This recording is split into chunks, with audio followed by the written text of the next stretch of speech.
Good afternoon, everyone, and welcome to Genome Webinars. I'm Ben Butkus, Editorial Director for GenomeWeb, and I'll be your moderator today. Today's webinar is entitled The Cancer Avatar Project, Using Targeted NGS to Analyze Circulating Tumor DNA. The sponsor of this webinar is Swift Biosciences. Our presenters today are Pierre Desprez, Senior Scientist at the California Pacific Medical Center Research Institute, and Drew McCusick, Product Manager at Swift Biosciences. A reminder to attendees, you may type in a question at any time during the webinar. You can do this through the control panel, which usually appears on the right side of your screen. Click on the Q&A box in the control panel to ask a question. Please make sure the drop-down menu says All Panelists. If you do not see the Q&A box in the control panel, move your cursor over the main panel until you see the control icons on the bottom. Select the Options menu and then select Q&A. We will ask the panelists questions after the presentations have concluded. We'll now begin with Pierre Desprez of the California Pacific Medical Center Research Institute. Please go ahead, Pierre. Yeah, good morning or good afternoon, everybody.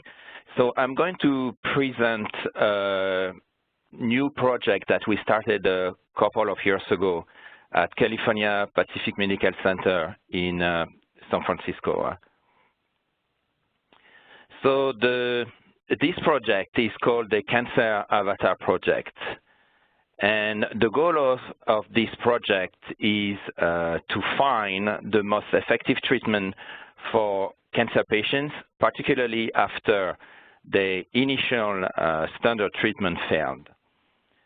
So what we started to do about 2-3 years ago is to collect tumor biopsies from 8 different types of cancer.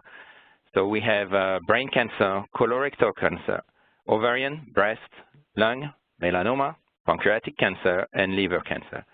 And our goal is to get about 100 cases from each of these cancer with information about different things. So I'm going to give you the list of here what we are doing at the Research Institute with these tumors. So when we get a human tumor from our collaborators, clinicians at the hospital, with this tumor, we first on the left side of the slide, we have this tumor in PDX mice. So what we do, we take part of this tumor and we implant the tumor in a mouse. We grow the tumor in the mice, and then we can get cell culture, and with the cell culture, we can start the high throughput screening using different drugs. We can also do the high throughput screening directly from cells isolated from the human tumor. So this is the left arm of this project. Now on the right side, what we have is the genomic analysis of the tumor. So what we do is we extract the DNA from the human tumor, and we extract the DNA also from the PDX mice. After extraction of the DNA, we used, and this is the way we started our project, is to use the Illumina TruSeq Amplicon Cancer Panel platform from Illumina to make libraries and to check the mutations in the human tumor and also in various generations of the PDX models. So this is one thing we do. We also extract the RNA from the human tumors, and the RNA is going to be sent for RNA-seq, where we get more information in terms of the level of expression of key genes important for tumor progression. And then, as I am going to show you during the second part of this presentation, we recently also decided to look at the mutations directly from the blood.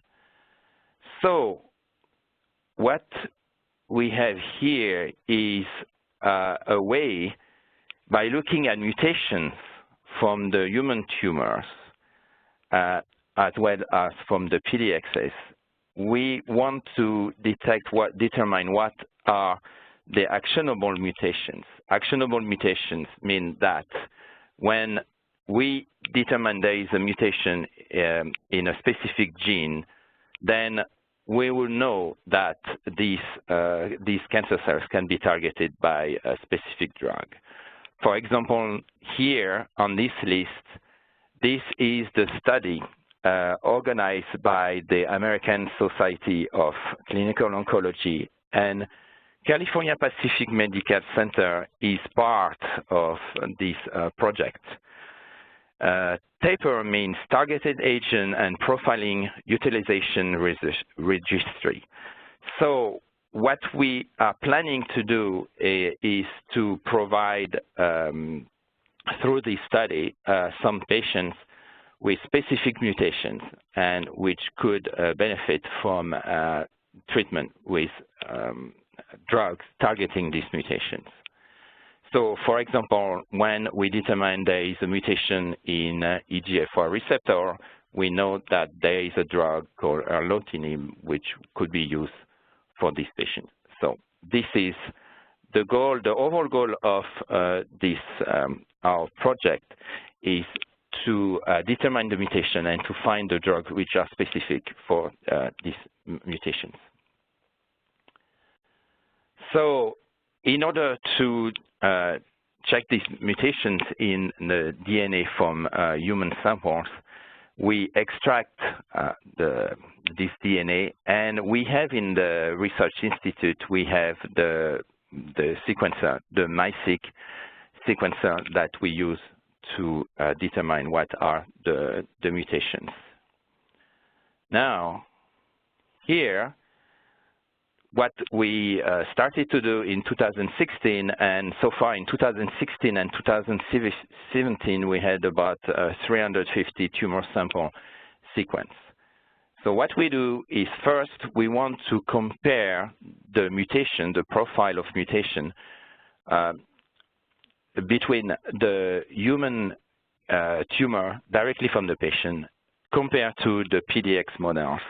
And we have several generations of PDX mice.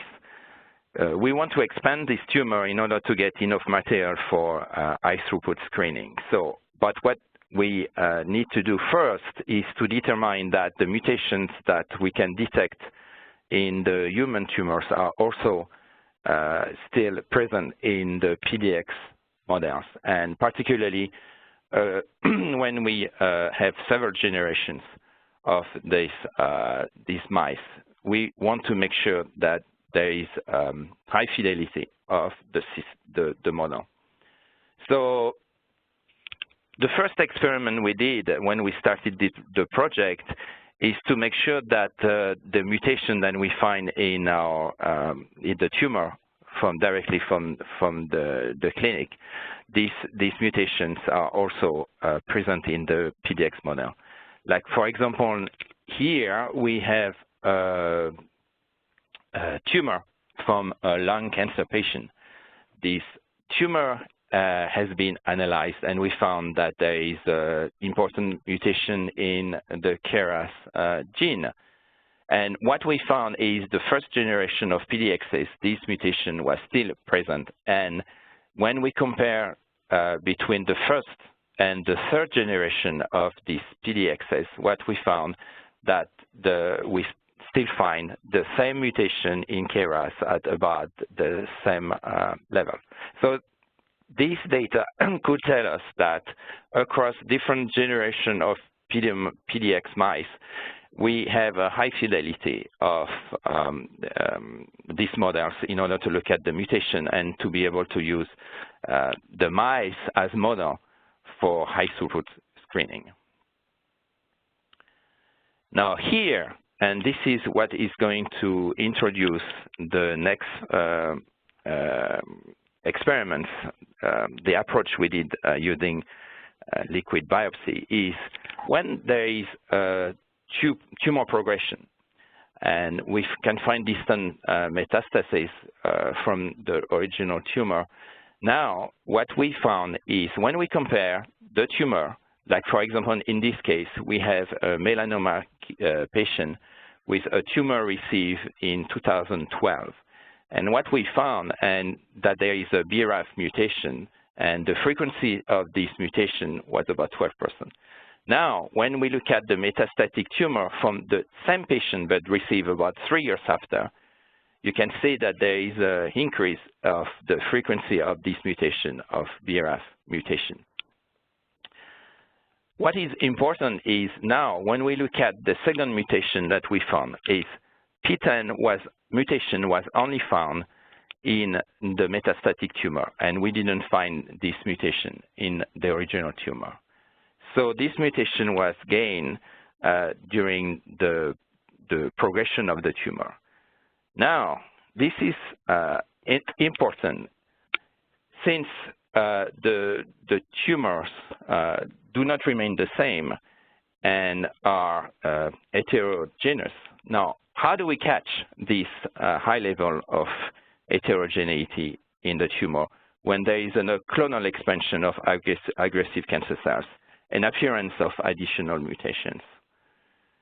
So what we decided to do is to find a way to look at what are the mutations in the tumor when there is during the tumor progression.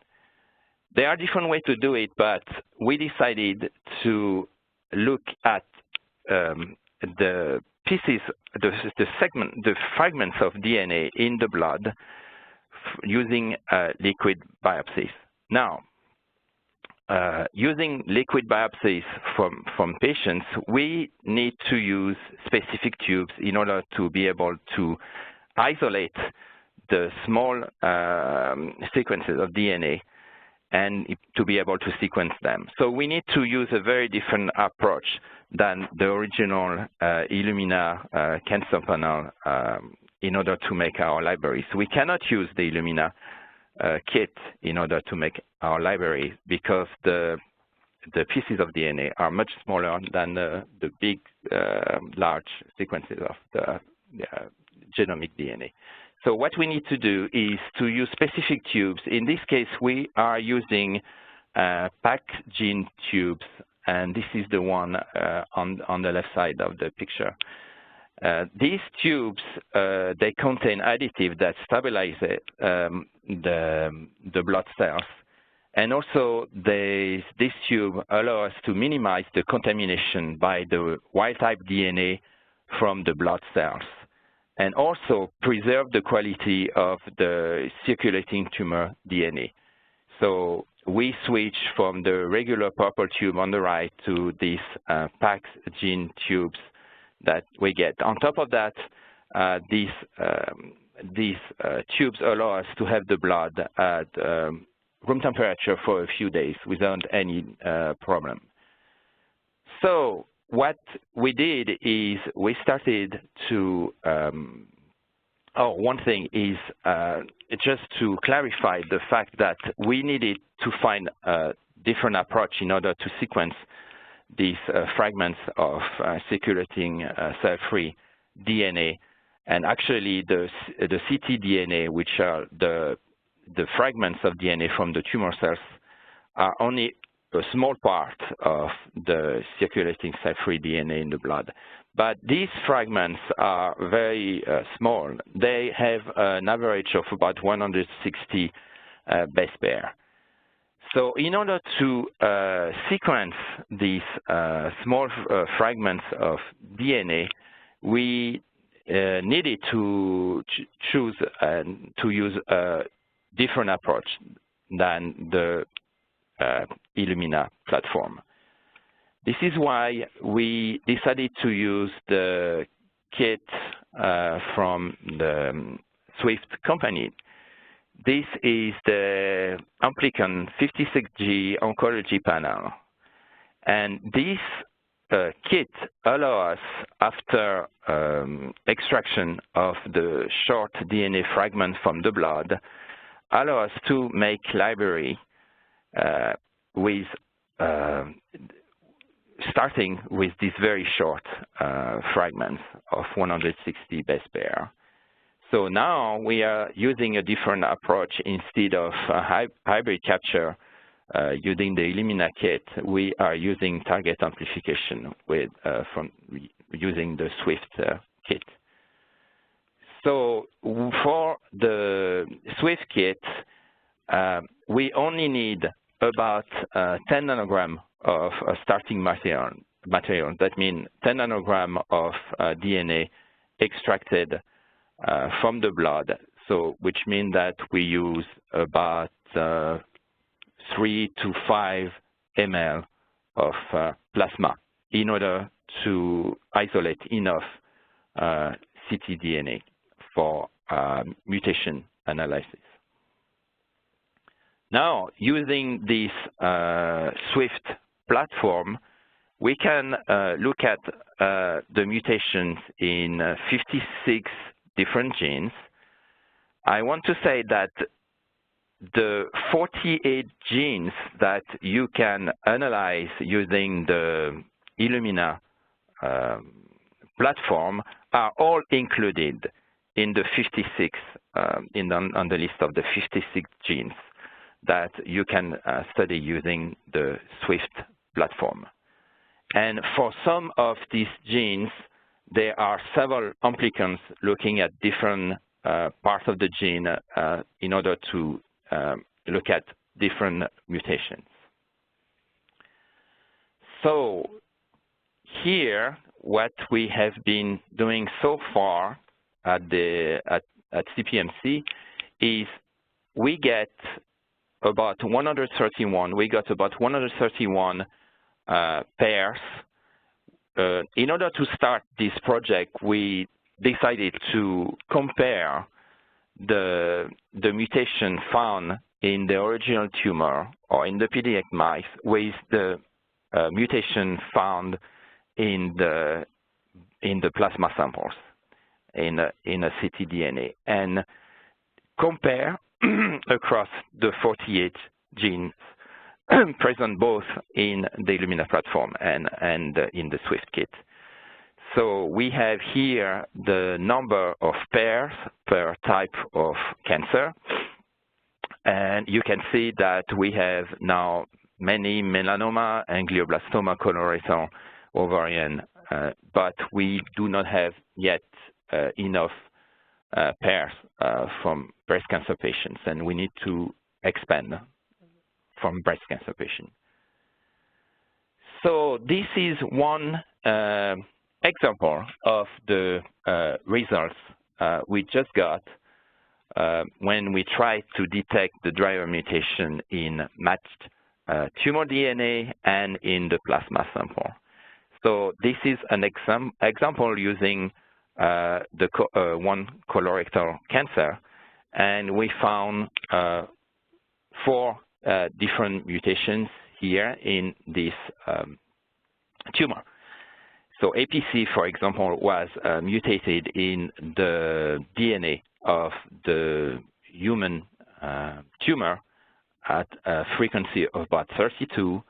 We found an increase of the frequency in the PDX mouse, which is the 15x. It went to 48%. And this mutation was also detected in the plasma sample and the ctDNA extracted from the plasma sample. Of course, these mutations are found in the blood at a much lower frequency. But basically, the important mutation in APC, KRAS, MAD4, and P53 that we detected in the human tumor were detected also in the plasma sample and in the ctDNA extracted from this plasma sample. So the challenge here was ready to capture and sequence this small fragment of about 160 base pair of the ctDNA from the plasma sample, and then using this Swift oncology panel. Now, when we got these results, first what we did is we got the results directly from the Illumina MySeq, and the FASTQ files were simply downloaded from the Illumina Basebase website and uploaded on the Jeanne Alice website. Why do we need to use Jeanne Alice? Because we needed to find a website where a software where we could analyze the data obtained from the sequencer. So the VCF files basically were prepared by Jeanne Alice, and you have more explanation about how this website is working later in this presentation. But basically, the Jeanne Alice can provide not only VCF files after we upload the FASTQ files, they provide VCF files, and they also provide reports where we can easily look at the list of mutations that we obtain in our samples.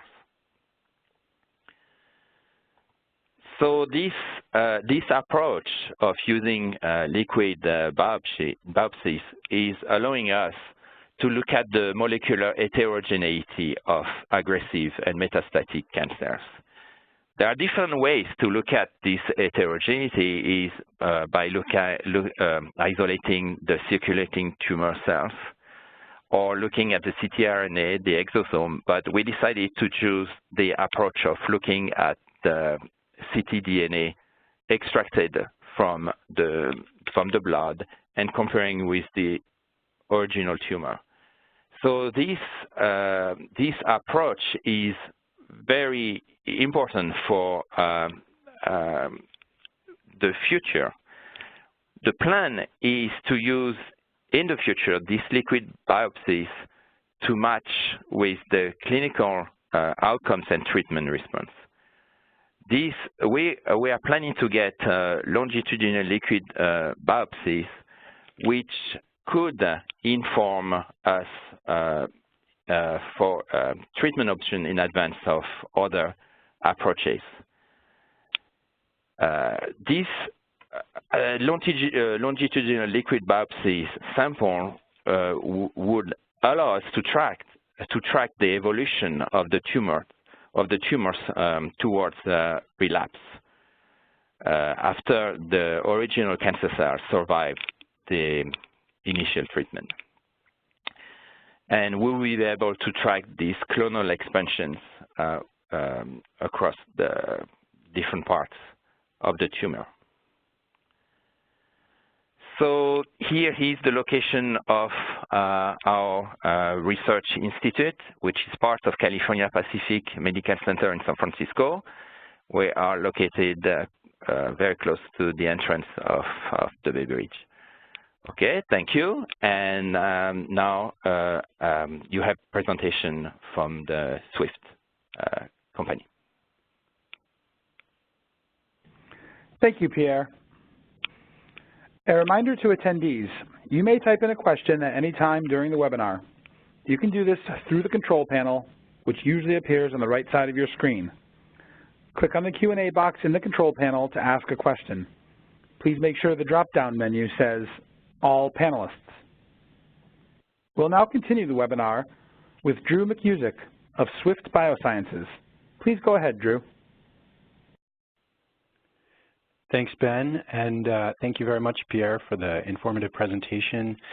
I know that at Swift we've been very pleased to see the progress of the Cancer Avatar project at CPMC, and especially pleased that some of our solutions have partly enabled some of your work here.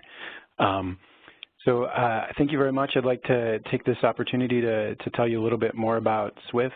You know, it was a very nice interaction about 2 years ago now that Pierre and the team at CPMC approached us with the problem that he mentioned, looking into circulating tumor DNA and not finding an option for a library preparation that would suit those sample types. And so I'm pleased to speak with you a little bit more today about our portfolio and what we can do at Swift. So here's sort of a broad view of our portfolio. We do have a great competence with targeted sequencing and our Excel Amplicon panels that Pierre has mentioned. We do also have excellent library preparation solutions for whole genome sequencing and whole exome sequencing.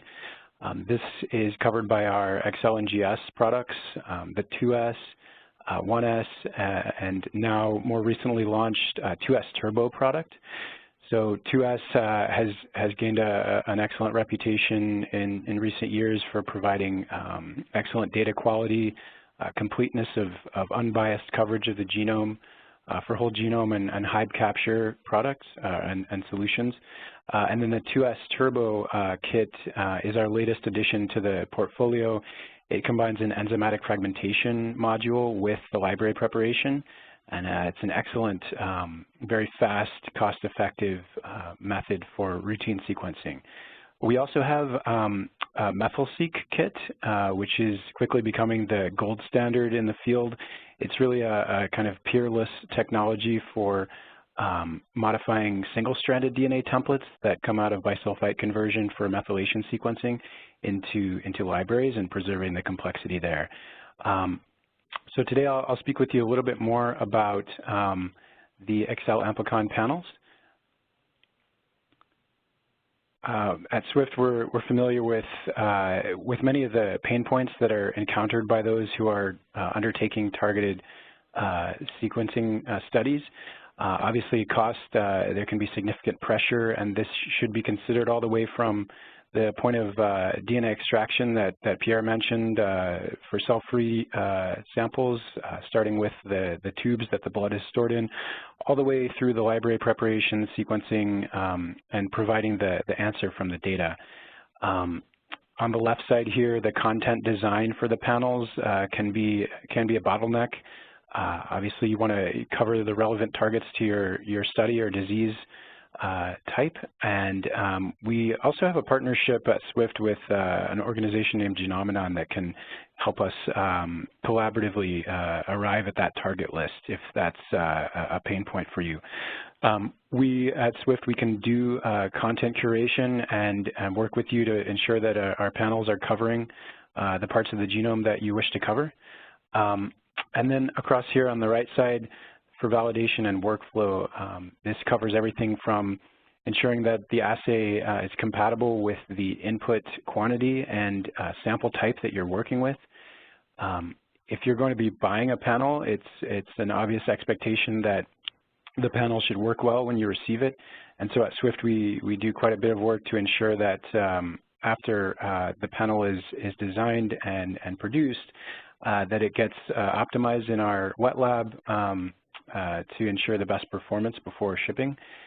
The workflow has to be fast and easy enough to implement in your lab, and there's a concern and a valid one regarding the integrity of the assay's design all the way through to its performance, meaning here that you know, the in silico design or coverage that's described by the product really should be held to a standard of performing as well once you receive it, as far as all the covered targets. And then finally on the bottom here, on which Pierre has started going into, and which I'll provide some more insight as well, is the data analysis piece. Obviously, these are targeted assays. You have a pressing need for extracting useful information from the sequencing data that you have specifically targeted within the genome. And you know, there's flexibility, there's an expectation of flexibility to different environments in terms of the expertise and resources that will that will be needed to execute the data analysis part. And so an ideal solution here would actually address each of these pain points, and at Swift, the Excel Amplicon product line is designed to do just that. So we have core or pre-designed panels, as well as the ability to customize the gene content, and I'll go into that a little bit more on the next couple slides. We can do single tube, highly multiplexed assays, meaning up to 1,500, or depending on your performance or your specification requirements for the sequencing, also larger than this, number of targets per tube. And so that's per PCR reaction, or a single primer pool reaction that can cover all those targets. Within 2 hours, you can go from your DNA to the sequenceable library. And then our manufacturer recommendations for the input amount and limit of detection are, as Pierre mentioned, 10 nanograms, and with the ability to detect 1% frequency SNVs and indels. Obviously, we work with customers that we know are interested, like Pierre, in kind of pushing these limits and seeing, using the assay to provide the answers that they need from the samples that they're actually working with. And there are some additional methods to enhance that. There are a number of benefits, obviously, that come from these features. First and foremost, as Pierre mentioned, in the liquid biopsy space with cell-free DNA and a similar challenge with FFPE, that you're working with short template DNA sequences. And so our primers are designed specifically to amplify from these templates. The 56G panel that Pierre mentioned has an average amplicon size of 138 base pairs, and so that's a footprint that you can expect to be able to amplify from cell-free templates, and as Pierre has seen, that is possible. As I mentioned, we wet lab optimize the panels, and we provide you with reads where you want them, and so what we mean by that is both in terms of the on-target percentage of reads that are mapping to the parts of the genome where you want to extract information, as well as coverage uniformity, meaning in this diagram of the workflow on the right here, for example, that the blue, light blue, and purple targets would be relatively evenly represented within a sample. So this is a view of the panels that we have available now. As Pierre mentioned, that he's using the 56G panel. We also have a new version of this panel called 57G pan-cancer, which adds a gene as well as some additional capability around CNV detection. We also have an EGFR pathway panel, which covers hotspots in that pathway, including KRAS, NRAS, and BRAF. That's a subset of the 56G panel. We have BRCA1-2 and a BRCA1-2 and POLB2, a partner and localizer of BRCA2 panel. Those are all exon coverage of those genes. TP53 panel, also full CDS coverage, and then a CFTR panel, also with all exon coverage. And again, each of these panels sort of showcasing the capability to profile those whole exons with a single primer pool. On the right here, we've also more recently launched some disease-based panels. These are mostly oncology focused, so colorectal cancer, Lynch syndrome, myeloid disease, and lung cancer. So there's much more extensive information, data sheets, and sample data sets that have been produced on a variety of control and real samples that are available through our website, swiftbiosci.com. So I encourage you to look there and engage with us if any of these panels are of interest to you. We also have a number of panels in the pipeline, and again, we welcome your interest, feedback, and if you're interested in potentially beta testing these panels as we are launching them, please reach out to us. The ones I've listed here are a 16S multiplex panel that we're working on for microbial sequencing, a mitochondrial DNA panel, as well as some additional disease-based panels here on the right for additional oncology applications, as well as drug metabolism, lysosomal storage diseases, neuro, and cardio. So The sort of unique thing too that we enable here is we recognize, you may be interested in getting a panel right away that's relatively lower cost or very competitively priced. So that's our core panels. Those are the panels that I've just shown you on the previous slide. We also are more than happy to engage with you on a total custom panel design. So you just send us your target list. We run our algorithms to design primers that are compatible with our multiplex PCR chemistry. And then we can also meet you somewhere in between. So that the total custom option tends to take a bit longer and can be more costly because we're synthesizing specific primers for your targets. But this in-between Core Plus model sort of leverages our existing designs. You can add a few genes if you want to add a handful of genes. Or take a subset of one of our panels, and we can give that to you at a turnaround time that's faster and a lower price per sample. So the tiling here that our panels enable, I wanted to spend a moment here explaining this. This is one of the really interesting features of our technology that is underlying the enabling capability for whole exon coverage with limited amounts of material. So this is an IGV screenshot of one of the exons in the ESR1 gene as an example. And what you can see below that are 2 rows of amplicons that one might design to fully cover this exon. And as you can see, this region, this ESR1 exon is larger than you could cover with a single short read amplicon that you would use for Illumina sequencing. And so you may be familiar if you're using an amplicon technology with the sort of burden of having to split, for example, that top row of 3 amplicons into a separate PCR primer pool reaction from the bottom row of 2 amplicons. And this is where Swift allows you to combine all 5 of those primer pairs or 5 amplicons into a single reaction. And again, the benefit here really being that you can then cover these regions, whether they're whole exons or extended regions of coverage, from a limited amount of material that you may not be able to split between tubes otherwise. We deal with the introduction of the synthetic primer sequence bioinformatically. So there's no digestion step after the PCR. It's instead that synthetic sequence from the primer does make its way into the sequencing data, but we, through the bioinformatics tools that Swift has provided and which also Jeanne Alice has incorporated into their pipeline, we have a very precise primer trimming tool called Primer Clip that looks at the coordinates and trims those sequences following the alignment step, which is a very fast and precise way to trim those sequences in between the amplicons. So on the next slide here, what we'd like to also share with you is that our 57G and colorectal cancer panels have the ability to look at CNV alterations in the ERBB2 gene. There's a NIST control that's available for amplifications of this gene.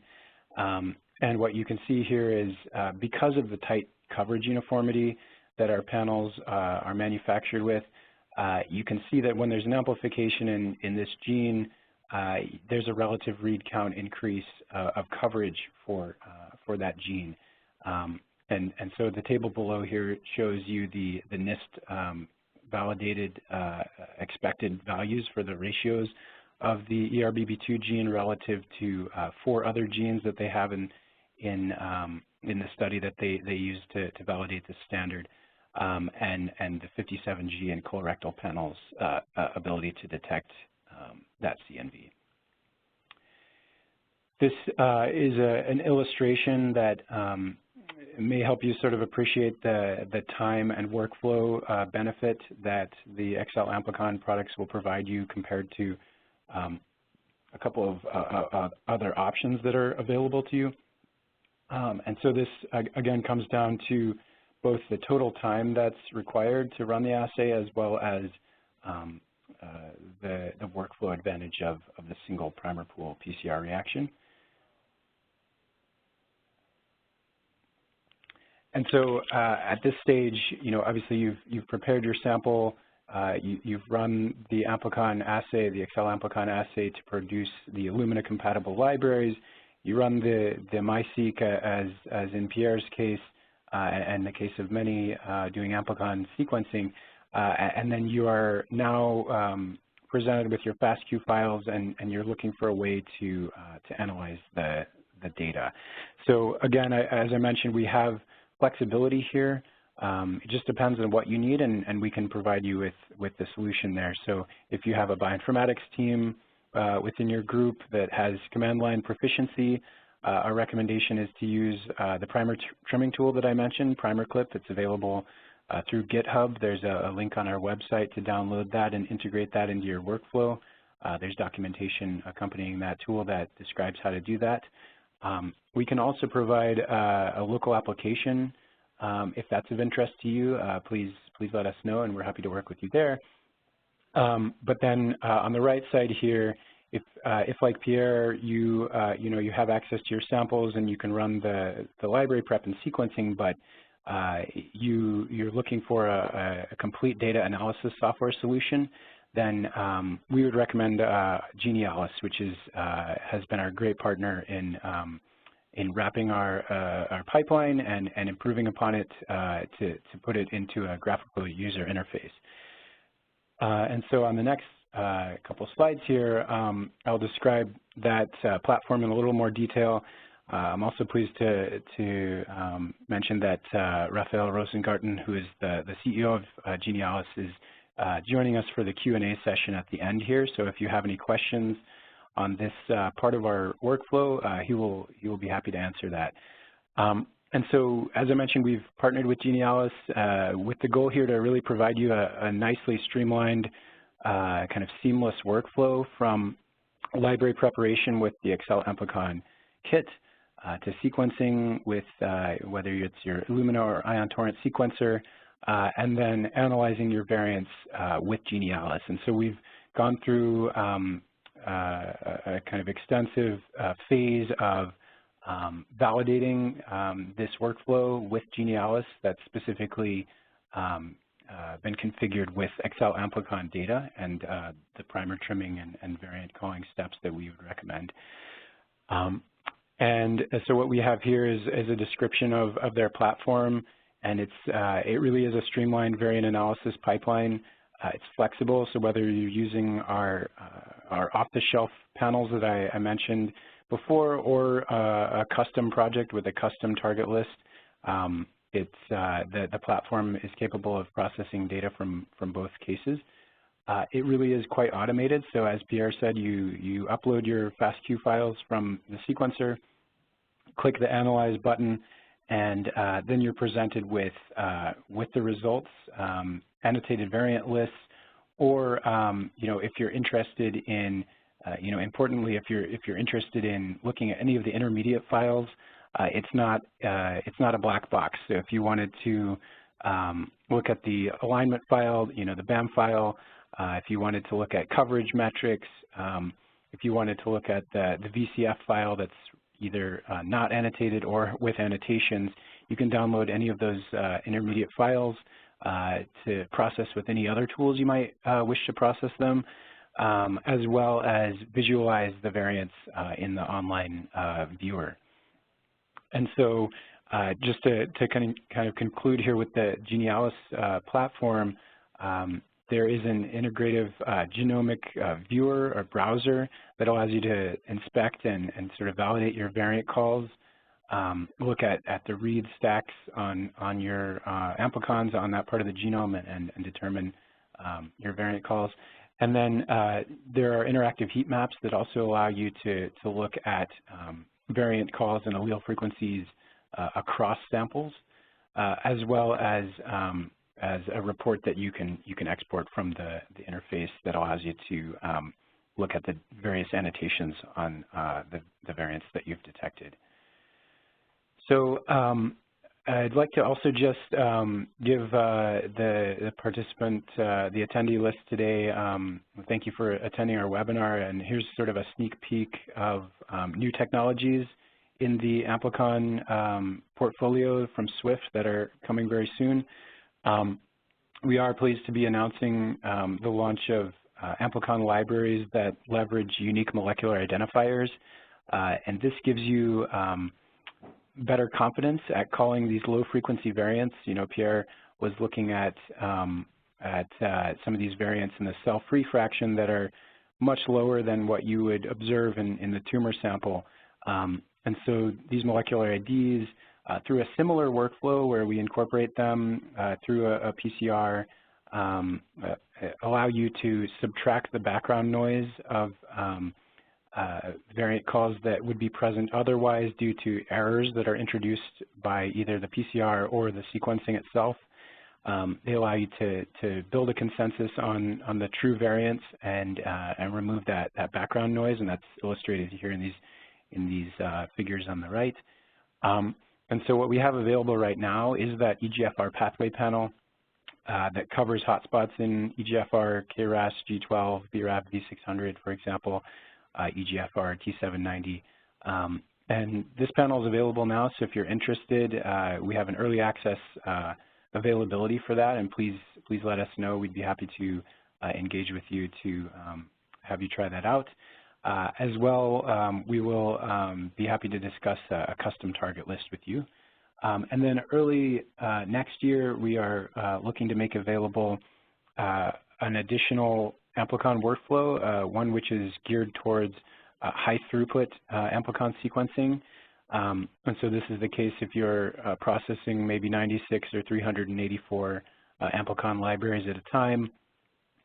This is a new technology that Swift is developing, which allows you to increase yields, have more robust results across a variety of samples, as well as give you an easier method for breezing through the library quant and dilution step of the workflow, and combining steps there that can allow you to process your samples more easily.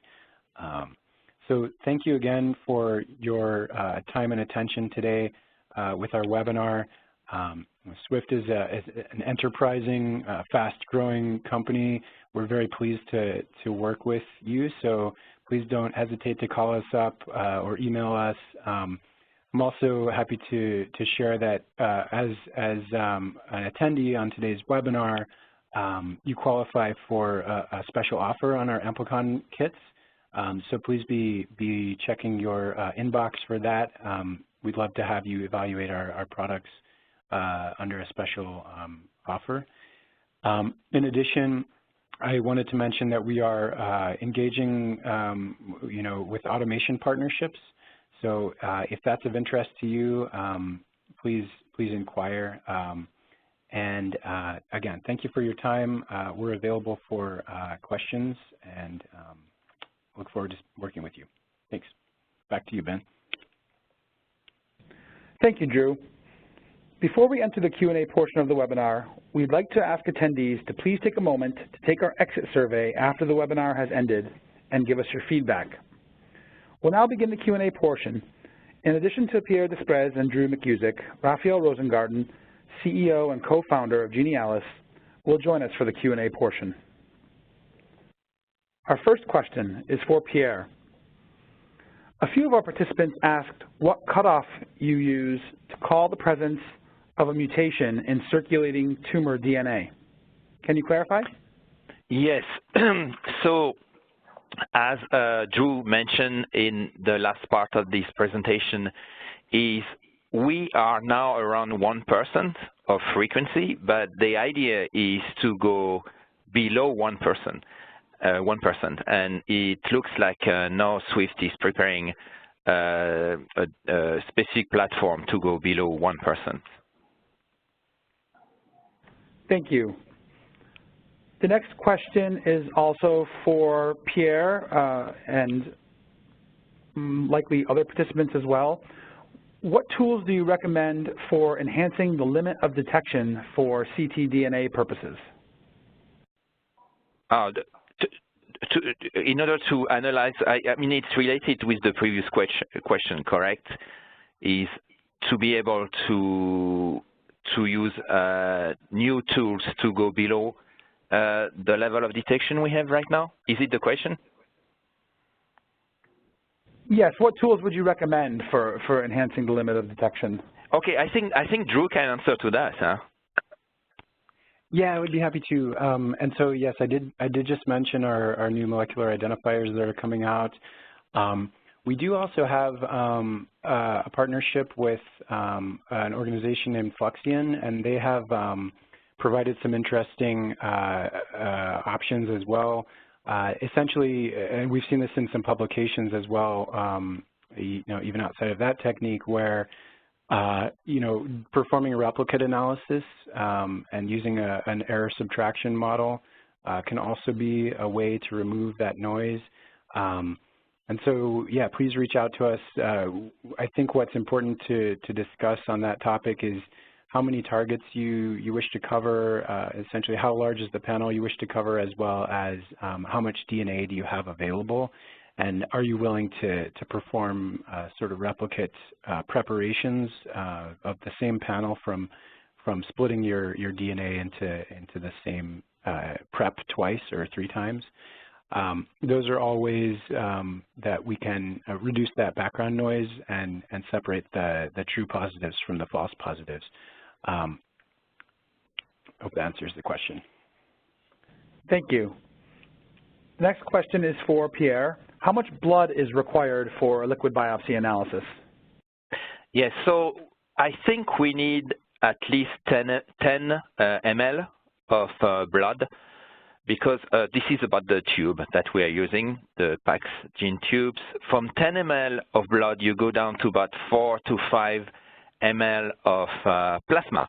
And then from this 4 or 5 ml of plasma, the hope is to get at least 10 nanogram of circulating cell-free DNA. So in our case, what we found in the lab is we need to start with about 10 ml of blood. Thank you. The next question is for Raphael. Is the Jeanne Alice software limited to RNA analysis, or can it be used for CT DNA as well? Great, thanks for the question. So Jeanne Alice has constructed an end-to-end platform for next-gen sequencing data management, analysis, and exploration. And so atop the platform, we have numerous applications. The Swift workflow is one of those applications and is tailored specifically for the Excel Amplicon data type. And so we've built that workflow to call genomic variants from these Amplicon data, and the workflow is meant to be as simple in silico as the workflow is in the lab. We do, however, have another product line around gene expression, and that's for both RNA-seq and other genome regulatory technologies like ChIP-seq and so forth. But we'd be more than happy to answer your questions if you have other NGS types in addition to, say, CT DNA Amplicon data. Thank you. The next question is for Pierre.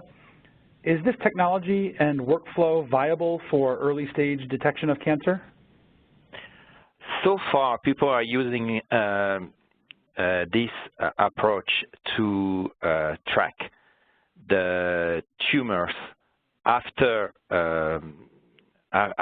during tumor progression. So far, it looks like the CT DNA we can identify the mutation in the CT DNA more at later stages of cancer, like around stage 3 or 4 of cancer. It looks like it's difficult to detect the presence of this the mutation in the CT DNA at early stages of cancer, but most likely in the future we'll be able to do it. But for the moment, we are focusing on the late stages. Thank you. The next question, also for Pierre. In what time frame was the post-treatment liquid biopsy obtained? Was it 3 weeks after treatment or just when the patient had metastasis?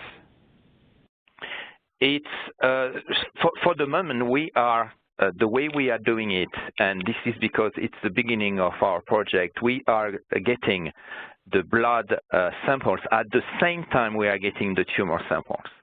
Then, slowly, we are trying to switch to getting longitudinal liquid biopsies. So, but for the moment, really, we are comparing, at the time we receive the tumor, comparing the mutation in the tumor versus the mutation in the blood. So, but in the future, what we are planning to do is, after we compare the mutations in the tumor versus the blood biopsy, we would like to get blood samples every, like say, maybe every 3-4 months, every time the patient is going to see the clinician, and we can get some blood and follow. So, but for the moment, what we are doing is really comparing the mutation in the blood versus the tumor. Thank you. The next question is for Drew. Will the 57G panel have a ctDNA variation that includes UIDs for all of these amplicons? Thank you for the question. So this is where exactly we would recommend using the what's called the Spotlight 59 panel from Fluxion Biosciences. This is a panel based on our XL Amplicon technology that has the same target list, so slightly larger. It's actually 59 genes, and it does not use molecular identifiers, but what's been shown through their background subtraction models, which is a computational model to subtract the noise there, is that you can achieve 0.1% limit of detection through this replicate analysis. So we do have the EGFR pathway panel with molecular IDs, and then we also have the ability to design towards custom targets. But if you're looking for something today that would give you that sensitivity across the entire pan-cancer target list, the recommendation from us would be to use the Fluxion method, the Erase-seq Spotlight 59. Thank you. The next question is for Pierre. Did you do any cell-free DNA analysis from your patient-derived xenograft models? If so, how did it correlate with the tumor phenotype or the human cfDNA results? Yeah, that's a very interesting question. In order to detect the circulating tumor DNA in the blood of mice, technically, I don't know how we would be able to do that, because in mice, we wouldn't be able to get more than half ml of blood. That means that we need to start with a few hundred microliter of plasma. Unless there is much more ctDNA in the blood of these PDX mice. So this is something that we are planning to try in the future. But technically, I still don't know if it's possible to get enough material, this circulating cell-free DNA from the blood of the PDX mice. Thank you. The next question also for Pierre. What is the half-life of ctDNA in the PAXgene tubes that you use for liquid biopsy? Okay, so when we decided to get these tubes, it looks like what they say is you can leave the blood about a week at room temperature, and the way these tubes are made, it's possible to preserve the quality of the ctDNA. So you don't need to freeze the blood or to put in cold, and you don't need to process the tubes right away. That's one of the many advantages of these PAXgene tubes. Thank you. The next question is also for Pierre. What has been your experience in detecting cell-free DNA from glioblastoma as compared to other anatomic locations? Yes, that's another very interesting question, and actually we were surprised that when we started to analyze the data we got from the 8 different types of cancer, we realized that it's actually possible to detect some of the mutation in the blood from glioblastoma patients, because there is a high controversy right now about the ability to detect this mutation in the blood from patients with brain cancer because of the blood-brain barrier, but it looks like it's possible. So there is I think we need to really get more tumor samples from glioblastoma patients. But so far, it looks like it's possible to detect mutations in these patients also. Thank you. This concludes the Q&A portion of the webinar. We'd like to thank our sponsor, Swift Biosciences, and our presenters, Pierre Desprez of the California Pacific Medical Center Research Institute and Drew McCusick of Swift Biosciences. If we didn't have time to get to your questions, we will try to have our panelists answer them directly afterwards. As a reminder, please look out for the pop-up survey from the sponsor after you log out. If you missed any part of this webinar or wish to listen to it again, a link to an archived version will be emailed to attendees. Thank you for joining us for this genome webinar.